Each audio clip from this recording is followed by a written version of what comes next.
Cette petite fille est le fruit d'un viol commis par les hommes de Boko Haram sur une adolescente de 13 ans.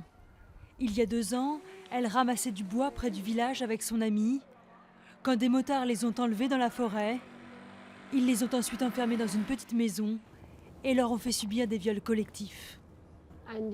Ils venaient dans la nuit après l'enseignement. Même si nous refusions, nous ne pouvions pas partir. On avait perdu tout repère. On ne savait plus où on était. Un jour de février 2015, après 10 mois de captivité, les soldats du gouvernement nigérian les libèrent. Un épisode qui tourne au cauchemar. L'armée nous a fait sortir et nous a allongés sur la route parce qu'ils pensaient que nous étions les femmes de Boko Haram.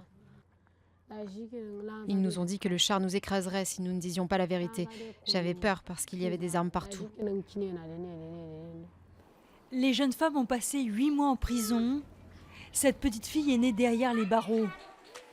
Aujourd'hui, les rescapés vivent avec leurs enfants dans un camp de réfugiés comme celui-ci. Leur famille les soupçonne d'avoir été radicalisées et refuse d'accueillir les enfants de Boko Haram.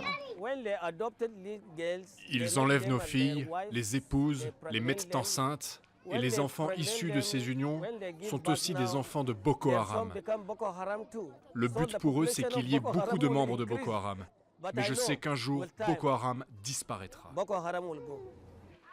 Des enfants indésirables et une réintégration très difficile dans la communauté, c'est ce qui attend la plupart des victimes des djihadistes. En 4 ans, environ 2000 femmes et enfants ont été enlevés par Boko Haram.